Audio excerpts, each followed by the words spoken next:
Alrighty, Mr. Gatekeeper here. I am making this video specifically for a specific person. I'm not going to name their name.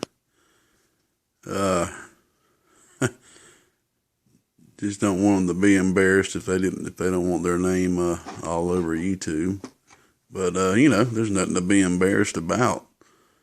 I wish I had somebody to explain these simple things to me.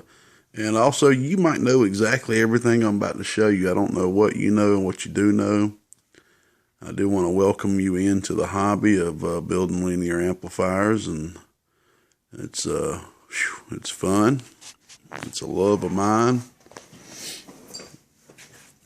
I'd like to say, if you don't know any of this particular stuff I'm about to show you, these are some helpful things that I have helped me remember, and certain things about certain components that you'll be using. As you can see, I have compiled notebooks. This is my first notebook right here. Just little small notebooks, slap full of notes, man, for reference. That's very important. All right. Well, I was just going to show you the components for the keying circuit, the RF triggered keying circuit. But I thought I'd go through all the common components that we'll be using. I drew this for you right here. I'll leave it on there just for a second. We'll go over one by one. Guess we'll start at the top and work our way down. All right. First, let me get something to point with here. First, we'll be going over the 1/4 inch plug that you use for the remote, which I do believe I forgot to send you one. I can always send you another one, or you can go buy one from Radio Shack to make a remote if you wish.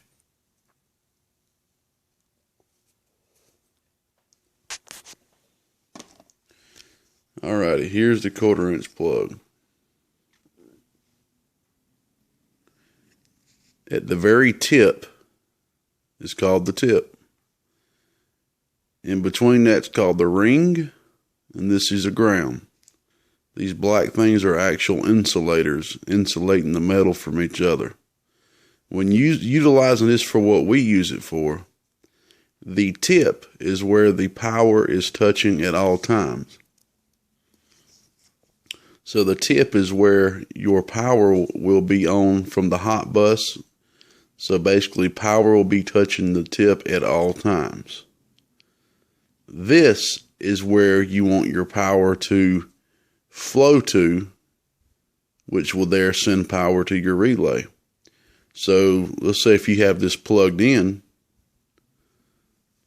and you got your remote switch turned off, this and this is not touching each other.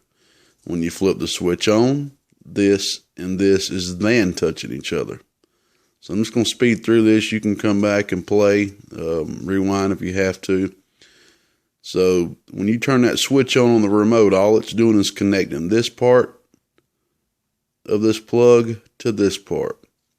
And then this is a ground, used for an LED on a remote or anything else. Like on my Y mode, it's used for LED and the ground for the Y mode module. Alrighty. Next is the AllPurpose PN 2222A keying transistor.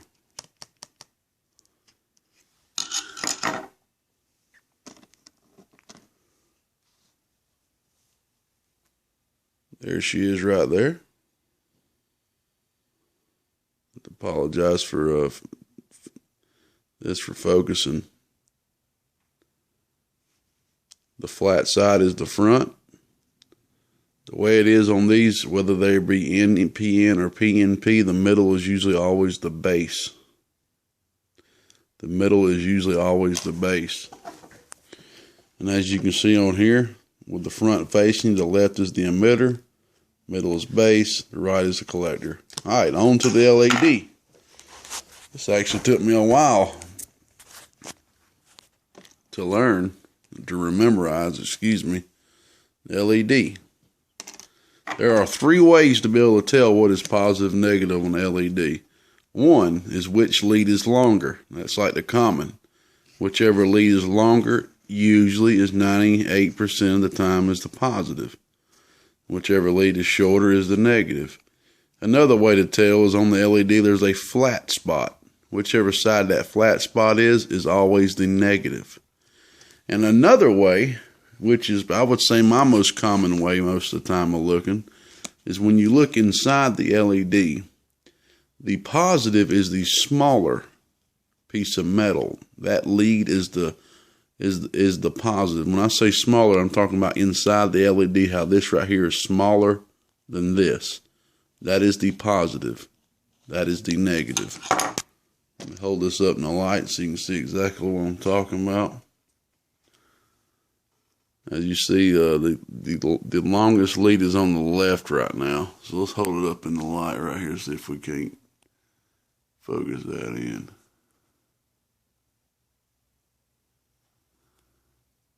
I had it focused earlier.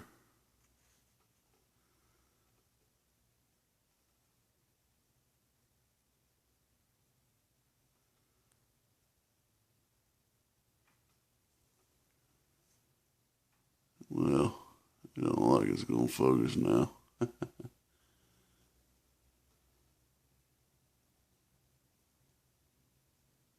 It's probably because that flash is on. But anyway, let's move on.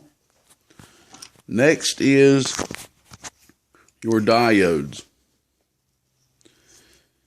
The two purpose of diodes that you'll be using in your basic amplifier is using one on the hot bus. That's actually used for protection. If you hook it up backwards, it gives you one chance, and it also helps to shunt stray signals to ground as well. And usually when you do that, always remember the majority of the time the striped end hooks to the positive. Just like when you put the little diode on the relay, the striped end side solders to the positive side of the relay that you're going to be using for positive. Putting on the hot bus, striped side goes to the positive side of the hot bus. The anode goes to ground. All right. I'm sure you know this, but just in case, ceramic discs have no polarity. This is a 10 picofarad that you'll be using on the keying circuit. It has no polarity. All right, next, electrolytics do have polarity.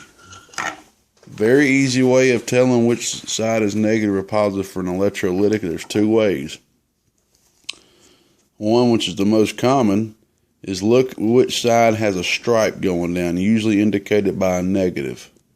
That is the negative side. Another is the negative usually has a shorter leg on it, and the positive has a longer, just like the LED up here. Longer is positive, longer leg is positive. Here's an example. This is what we use for a delay cap for sideband. As you can see, that pretty much is like an arrow pointing with a negative sign on it. So we can get that to focus in. See that? It's a negative pointing. It kind of arrows pointing down with a negative sign. And it's the shortest lead. That's your negative. Alrighty, last but not least, which I'm sure you know as well, but just in case, resistors. Resistors do not have polarity, but I still like to face them the same way if I'm using more than one. Very quick. I'm going to teach you very quick. You could write this down, and I mean, you could learn how to tell a value of each resistor without even having to look at a chart or anything. I can look at any resistor now and pretty much almost in my head see the value. Just to talk about a simple resistors, which is your 3 with a 4 percentage tolerance, percentage of value, which is your 4 stripe resistor, 4 color code resistor. All right, listen to this saying: big boys race our young girls, but violet generally wins. All right, it's a numerical starting from 0 up. Big is black, which equals 0. Big boys. Boys is brown, which equals 1. Brown, which equals 1. Big boys race. R is red, which equals 2. You getting my drift? Big boys race hour. Hour is orange. Big, and the way I started off doing it is just using my dang fingers, man, like I'm in middle school or something. Big, I would always say big and not go with my fingers. Big boys race hour young. So young equals 4. That's yellow. Big boys race our young girls. Girls is green, which equals 5. Big boys race our young girls' butt. Butt is blue, and it equals 6. Big boys race our young girls' butt violet. Violet is purple, and it equals 7. And that goes on and on and on. Big boys race our young girls' butt violet generally. Generally is going to be gray, and that equals 8. Big boys race our young girls' butt violet generally wins. Wins is white, and it equals 9. So 0 through 9. On a 4-stripe resistor, your very first 2 stripes is going to be your numerical code. Then the 3rd stripe is going to be how many zeros you add to it. It's that easy. So this is brown, black, brown. All right, brown, big boys, that equals 1.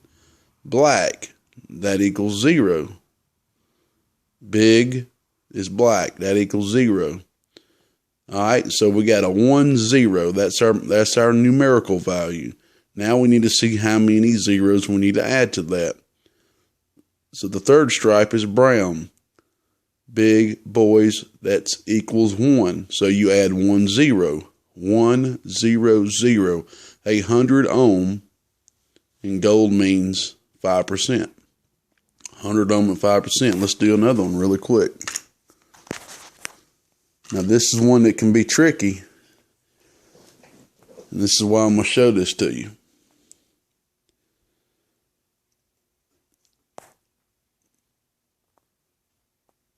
This is a yellow, purple, gold, gold. Now, as you notice, we didn't have gold on the Big Boys Race Our Young Girls. We didn't have a gold. If you get a gold or any color that you would normally have in a percentage spot, like a gold, sometimes you'll see a gray, I believe it is. Please forgive me, my mind ain't working properly right now. Most of the time you'll see a gold, but you'll see some of the grays and more of the 5-color resistor, 5-stripe resistors. But just in talking about the normal 4 here, that gray. What that gray means is for you to actually multiply the value times .01 or whatever. But the easiest way I remember it, whenever there's a gold, all that tells you to do is move the decimal point to the left one. Let me show you what I mean. Yellow, purple, gold, gold. Yellow. Big boys race our young. That equals 4. Purple or violet. Big boys race our young girls, but violet. 7. So that equals 47. Is this a 47 ohm resistor? No. Yellow, purple, gold, gold. So that gold is in the multiplier telling me how many zeros to add to it. Well, in this case, it's letting me know how many zeros kind of to take away from it to move the decimal point to the left one, which makes it equal a 4.7 ohm resistor. 4.7 ohm resistor. And now you ask yourself, how could this equal possibly a 0.47 ohm resistor? Well, the way that would be is you would have to have a, what is that other color? Please forgive me. That I've seen it used twice. Gold, and I think it's silver. I believe it's silver. I might be wrong, but I think that is actually on the 5 color. But basically, that just tells you to actually go to the decimal point. Yeah, that's only on 5 stripe, but that just tells you to do the decimal point. Instead of over 1 to the left, you go over twice to the left. Like, for example, I have a resistor that's made this same way, but it is 4, 7, and then a black. And then like a silver or whatever and a gold or whatever. So that equals 470. But then it's telling you to move to the left twice. And once you move to the left twice, it equals a 4.7 ohm resistor. So I thought I'd throw that in there real quick. So that's one quick video just showing some common things. One last thing. Back to the 1/4 inch plug. By the way, here's the diode you'll be using on the keying circuit. It's a real small glass diode. If you look real close, you can see that dash on there, just like the bigger diode. You can see that little stripe on there, which is the cathode. All right.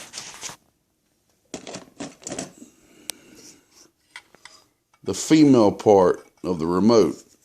You see, I'm going to sit here and plug this in. Now, I'm going to tell you, when you're doing this kind of work, your continuity meter is going to be your best friend. I use the continuity meter more than you could imagine. I mean, I am always using that continuity meter. So when you're wiring up your female part of the remote, like I said, you're going to want to have the tip, the very tip, soldered to the hot bus, which is always hot. Pretty much you want it soldered to this hot wire. Okay? And you're going to want the ring, which is in the middle right here, you're going to want that hooked to your relay. So when you turn that switch on, it's going to connect the tip to the ring, which, in other words, is going to connect the power to the positive side of the relay, and then the relay turns on. If I could have just had somebody to tell me that, I want to say it probably took me 6 months plus to learn exactly how this was being used. And all I had to do was explain that simple to me. So, you take your continuity meter, or, well, you do both. You plug your plug in like that and see which you got 2 little prongs here. See which prong is touching what. And that is actually very easy to learn, because your prong that's sticking out the furthest is going to be touching your tip. The prong that's in further is going to be touching your ring. So this prong right here, see if I can get that focused in. This prong right here,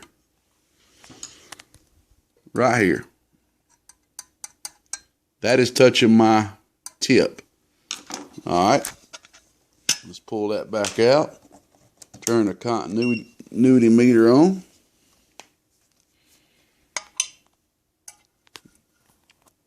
We'll touch it to that prong right there. And you have three prongs on most of these. Some of them you have 4. That is something totally different. Won't even get into that. I usually just cut them off, actually. You have 3. You can already tell which one's the ground.